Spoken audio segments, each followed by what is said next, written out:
Bienvenue sur Radio Corse International Paese. En ce mardi 4 février, on va souhaiter une très bonne fête à toutes les Véroniques. Bonjour, salut à tous.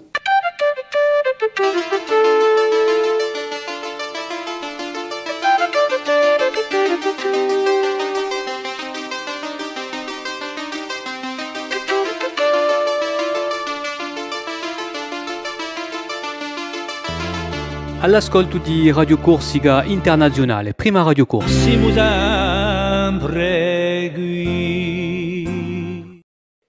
Voilà, bienvenue donc sur cette matinale. Ce matin, on va retrouver bien sûr le rubrique habituel et ce matin, on retrouvera aussi du basket au niveau des invités.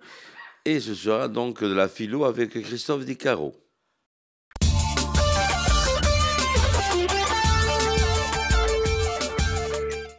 Bonjour Auguste, bonjour à toutes et bonjour à tous. Le temps sera bien ensoleillé aujourd'hui, tout juste quelques brumes et brouillards en fin de journée sur les Deux-Sèvres et en Corse du Sud. Le vent de secteur nord-est sera faible, modéré aux extrémités de l'île en mi-journée. Quant aux températures maximales, elles s'étaleront entre 14 et 17 degrés en bord de mer et de 7 à 13 degrés dans l'intérieur de l'île.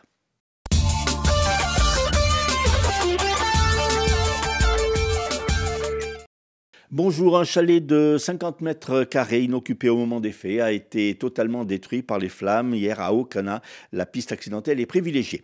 La conductrice d'un poids lourd a été légèrement blessée lors de la sortie de route de son véhicule à Coro. Pour des raisons encore inexpliquées, le camion a versé en contrebas de la chaussée. La conductrice, âgée d'une quarantaine d'années, a été transportée à l'hôpital d'Ajaccio où son pronostic vital n'est pas engagé. Un homme d'une cinquantaine d'années, ivre et armé, a été interpellé hier soir dans le centre-ville de Bastia alors qu'il déambulait dans les rues en vociférant et se montrant menaçant. Il a été placé en garde à vue dans les locaux du commissariat. Un chauffeur de car scolaire a été arrêté par la police hier matin à Ajaccio alors qu'il conduisait sous l'emprise de produits stupéfiants. Placé en garde à vue, le chauffeur qui a reconnu les faits a été déféré au parquet. À l'issue de son audition, il a été placé sous contrôle judiciaire avec interdiction de conduire tout véhicule à moteur et d'exercer une activité en lien avec le transport de personnes. Il devra également suivre des soins. Il sera jugé lors d'une comparution en délai différée le 13 février prochain. Alors que le Premier ministre a utilisé le 49.3 pour faire passer son budget, le député de la première circonscription de la Haute-Corse, Michel Castellani, souligne que deux éléments intéressent tout particulièrement la Corse dans ce budget. Une rallonge de 50 millions de la dotation de continuité territoriale réclamée par les députés insulaires et la suppression, l'absence de la surtaxe de 14 € sur les billets d'avion. Ces deux amendements avaient été défendus devant la commission mixte paritaire en fin de semaine dernière par le député LR Philippe Juvin. Michel Castellani lui avait porté ce texte en commission des finances.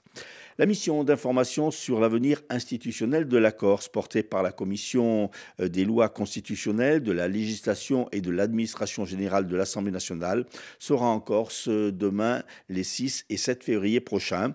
Les membres de cette commission auront dès demain une réunion de travail avec le conseil exécutif de Corse à Bastia, rencontreront les acteurs économiques à la CCI et l'association des maires de la Haute-Corse, ainsi que les élus du bureau de la Chambre des territoires. Jeudi et vendredi, la commission se rendra à Ajaccio pour des échanges avec les groupes politiques de l'Assemblée de Corse, avec l'association des maires de la Corse du Sud, les élus du bureau de la Chambre des territoires. Deux réunions avec la présidente et les vice-présidents du CESEC et les syndicats de salariés sont également à l'ordre du jour.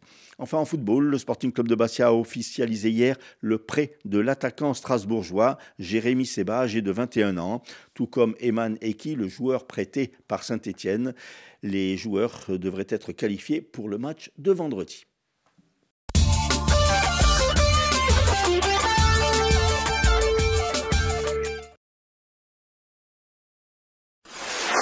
Les pronostics hippiques de Rémi sur Radio Corse International.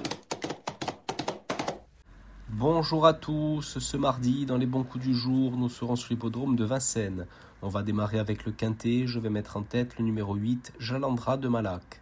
Passons à la troisième course où le 2, Léon, devrait l'emporter, tout comme dans la quatrième, le numéro 8, Chronosmart. Bon jeu à tous.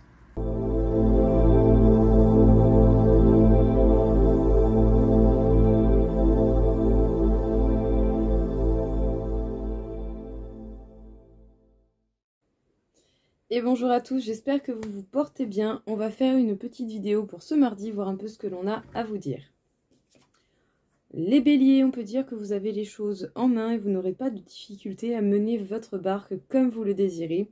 Vous avez le contrôle de la situation et vous prenez les bonnes décisions au bon moment. Les taureaux, peut-être qu'aujourd'hui vous allez rencontrer une certaine tendance assez froide au niveau du côté sentimental. Vous pourriez vous sentir vachement seul aujourd'hui, même si vous êtes accompagné dans votre vie quotidienne et dans votre vie sentimentale. Les Gémeaux, vous prenez les choses en main, vous avez la tête sur les épaules, vous arrivez à organiser et à faire ce que vous souhaitez. Et cela bien plus vite que ce que vous pouvez penser. Continuez d'avancer, vous êtes sur la bonne voie. Les cancers, par moment, il faut savoir prendre un petit peu de recul, surtout si vous êtes face à certaines sensations de nostalgie, des souvenirs, des événements qui peuvent remémorer le passé. C'est bien d'en garder un souvenir, mais c'est bien également de ne pas rester bloqué dedans. Prenez le temps qui est nécessaire pour prendre votre recul et continuer d'avancer par la suite. Les lions, un travail d'équipe permettra de faire des choix judicieux et prometteurs au niveau de résultats. Continuez comme ça et surtout n'hésitez pas à communiquer. Les vierges, vous allez vous sentir vachement étouffé au niveau des responsabilités. Vous en aurez beaucoup à faire et vous allez avoir beaucoup de poids sur vos épaules.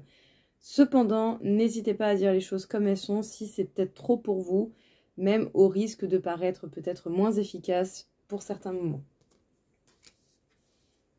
Les balances, votre générosité vont vous apporter de belles nouvelles, des bonnes opportunités. En tout cas, ça va vous apporter des choses très positives et ça, c'est vraiment cool.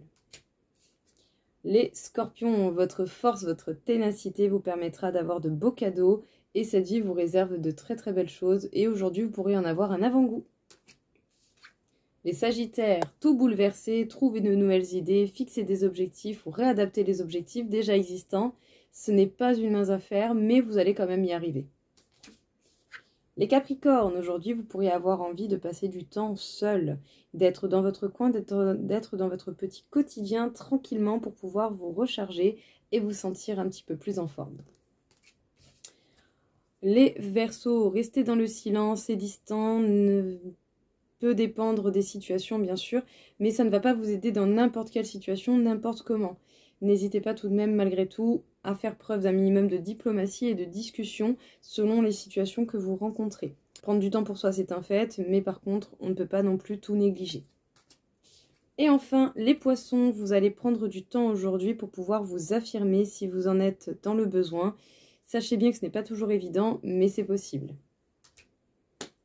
Et bien voilà tout le monde, je vous souhaite à tous une belle journée et je vous dis à bientôt.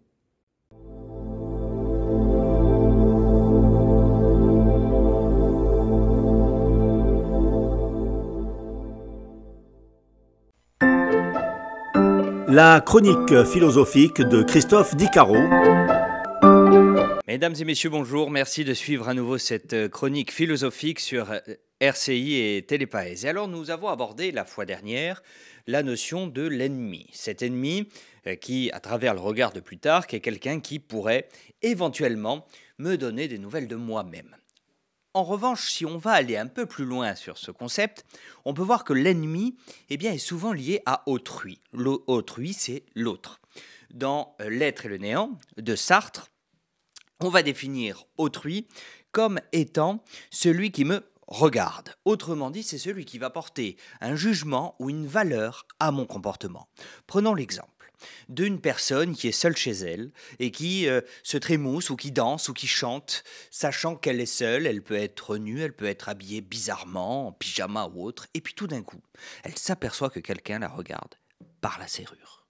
À ce moment-là, cette personne va dire « Oulala, pourquoi je passe ?» J'ai tout de suite une sorte de contrainte sociale, une contrainte extérieure qui vient me dire ce qui est bien, ce qui est mal. D'où la notion d'ennemi, on peut l'extraire de cette idée-là. Autrement dit, le regard de l'autre va conditionner un comportement qui va être le mien. L'ennemi est peut-être ici celui qui va contraindre ma nature première, celle d'être moi-même, au final, devant les autres ou dans mon intimité. Alors, d'où vient cette dichotomie entre l'être intime, qui s'exprime dans son fort intérieur ou dans sa maison, fermée à huis clos, et l'être extérieur qui, lui, devient social et tout de suite peut s'exprimer un peu naturellement et se prendre eh bien, en retour, toute une salve de personnes qui pensent un petit peu différemment qu'elles-mêmes. Alors, la vraie question à se poser, c'est comment réussir à concilier cette notion d'ennemi extérieur avec cette nature intérieure. Comment pouvons-nous vivre en étant soi-même sans générer ce regard inquisiteur de l'autre qui peut-être ne comprend pas? Alors Jean-Paul Sartre, après L'être le néant, on va dire dans Huis clos, il fait parler Inès Garcin. Il dit tout simplement, l'enfer n'a pas besoin de grille, l'enfer c'est les autres. Alors là, comment pouvons-nous vivre en société, au contact des autres, en étant nous-mêmes, c'est-à-dire cette personne toujours guillerette dans sa maison qui est prête à chanter, à danser, sans se dire que quelqu'un la regarde? Avons-nous cette force de nous détacher du regard d'autrui à l'extérieur de nous-mêmes et de notre demeure ou de notre fort intérieur? Alors les grands mystiques, les illuminés comme on les appelle, on dirait qu'ils sont passés au-delà du regard, puisqu'ils affirment une réalité. Souvent, lorsqu'on veut définir le fou ou le génie, eh bien on s'aperçoit qu'il y a très peu de limites. Les deux sont totalement comme l'albatros, encore une fois, de Baudelaire, c'est-à-dire pas tout à fait dans le siècle, mais pas tout à fait non plus à l'extérieur du siècle. Ils sont une sorte de nébuleuse qui s'exprime et que tout le monde va regarder bizarrement. Einstein, on le regardait bizarrement, et pourtant, aujourd'hui encore, il fait parler de lui. Donc l'enfer c'est les autres va être repris par, pas repris, mais on peut réfléchir à cette notion d'autrui comme étant cet ennemi ou ce méchant à travers l'œuvre de Michel Tournier, Vendredi, ou les limbes du Pacifique. Dans cet ouvrage, eh bien, on va faire dire à Robinson qu'il va être, que la méchanceté, la solitude, que autrui peut être une méchanceté, mais que la solitude ou l'absence d'autrui peut être une méchanceté encore plus grande. Car en effet, comment se construire soi-même sans ce regard extérieur qui nous contraint? Mais en même temps, comment continuer à être soi-même sans être contraint par ce regard extérieur? Vous imaginez un petit peu la conflictualité intérieure qu'on peut avoir. L'ennemi, donc, cette dualité entre soi-même et le monde extérieur, est quelque chose que l'on doit vaincre. Pourquoi? Si on reste dans la notion de divine providence, ou alors, pourquoi pas, osons-le, le dogme de la prédestination chez les calvinistes, protestants, eh bien cette idée qu'il faut s'affranchir de ses fers pour pouvoir s'exprimer et ainsi accomplir sa véritable nature au regard du monde. Merci, mesdames et messieurs. C'était donc le deuxième volet de cette notion consacrée à l'ennemi. Nous nous retrouvons donc la semaine prochaine pour la suite. Merci. La chronique philosophique de Christophe Dicaro. Nous allons parler basket aujourd'hui avec notre invité Youssef Elouar, qui est président du Fouriani Basket Club.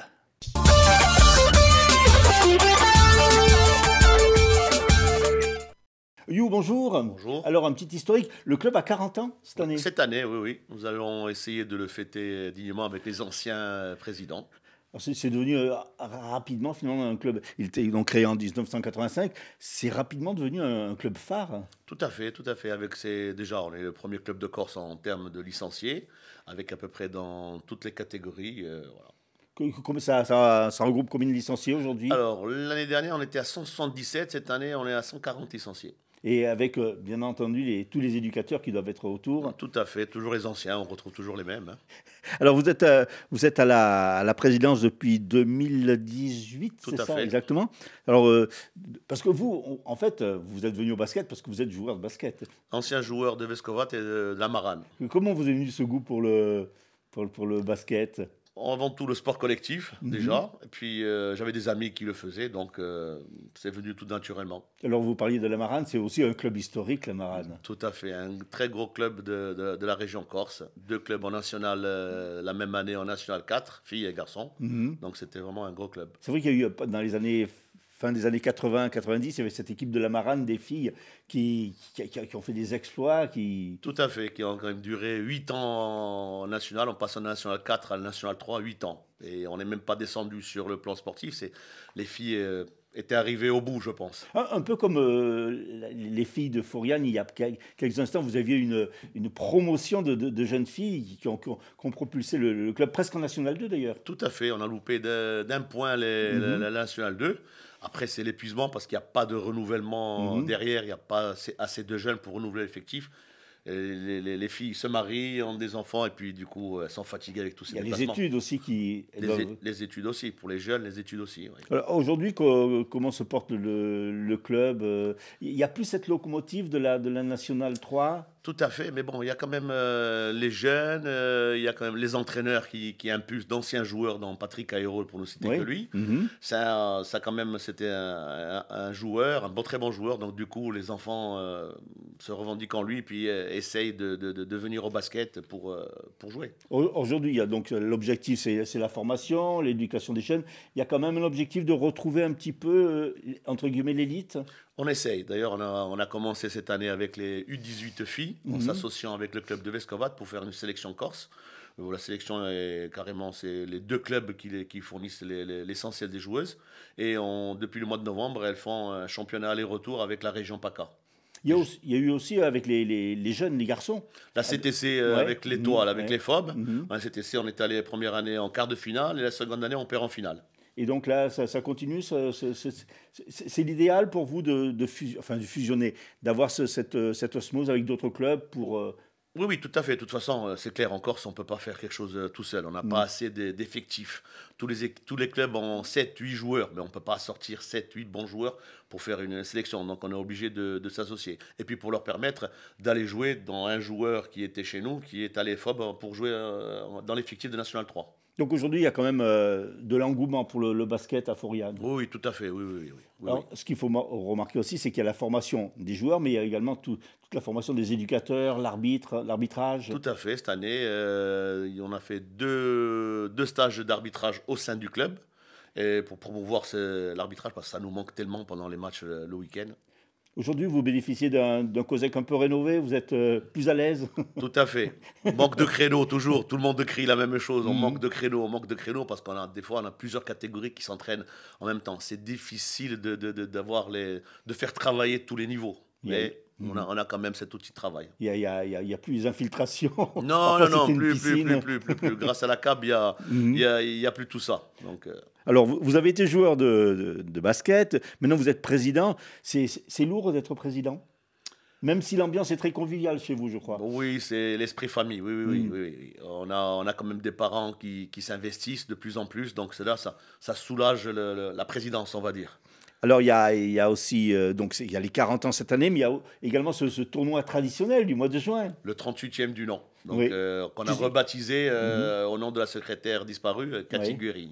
Et donc, ça se déroule sur plusieurs sites ou... Non, juste sur... L'Arena est en travaux cette année, donc on va être muté, on va dire, entre guillemets, sur Pepito Ferretti, avec le stade Roger Pogge. Ça va décentraliser un peu, mais bon, il faut le tournoi, c'est l'essentiel des financements du club, on va dire. Donc, on est obligé. Et puis, les clubs continentaux sont habitués. Donc, on a comme Carrosse, La Colle-sur-Loup, plusieurs clubs qui sont habitués. Donc, ils viennent à ce tournoi. Alors, c'est des tournois qui regroupent quelle catégorie? On part des U9, U8, des baby et mini. On fait qu'au point de vue local parce que c'est très difficile pour les clubs de faire venir des tout petits.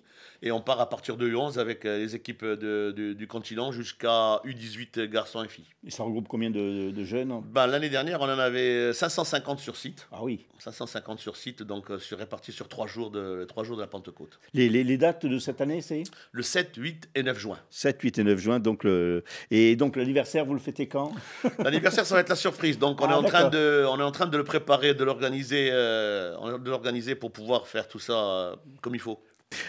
Youssef Elouard, merci beaucoup. On va parler un peu de votre fille aussi, qui est parmi, entre guillemets, de l'élite, puisqu'elle est allée sur le continent. Tout à fait. Votre fils aussi Mon jouait. fils aussi jouait aussi. Mais bon, ma fille, cette année, elle a pris quand même... on a eu quelques petits soucis familiaux, donc elle n'a pas pris part à la préparation. Donc, elle se réserve pour l'année prochaine. Mais elle est du côté de Bourg-en-Bresse. Oui, elle est dans des équipes qui sont en National 3, National 2. C'est une équipe en National 3, oui. Youssef, merci beaucoup. Merci à vous de m'avoir invité. Et puis, bonne continuation avec ce club de Fouriane. On aura l'occasion, bien entendu, de parler de ses 40 ans, la surprise, et de ce tournoi.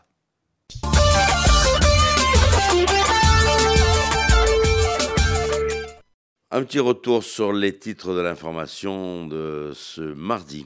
Un chauffeur de car scolaire a été arrêté par la police hier matin à Ajaccio alors qu'il conduisait sous l'emprise de stupéfiants. Placé sous contrôle judiciaire avec interdiction de conduire tout véhicule à moteur et d'exercer une activité avec le transport de personnes, il sera jugé le 13 février prochain. 2 éléments intéressent tout particulièrement la Corse dans le budget passé en force par le Premier ministre François Bayrou. Une rallonge de 50 millions de la dotation de continuité territoriale et l'absence de la surtaxe de 14 € sur les billets d'avion. La mission d'information sur l'avenir institutionnel de la Corse, portée par la Commission des lois constitutionnelles de l'Assemblée nationale, sera en Corse les 5 et 6 février prochains. Et puis en football, le Sporting Club de Bastia a clos son mercato d'hiver hier avec la signature en prêt pour 6 mois du jeune attaquant strasbourgeois Jérémy Seba. Côté météo, c'est du soleil. Voilà, merci d'avoir suivi cette matinale et puis on vous donne rendez-vous demain pour poursuivre notre semaine ensemble. Tenete forte, à domani. Bonjour, salut à tous.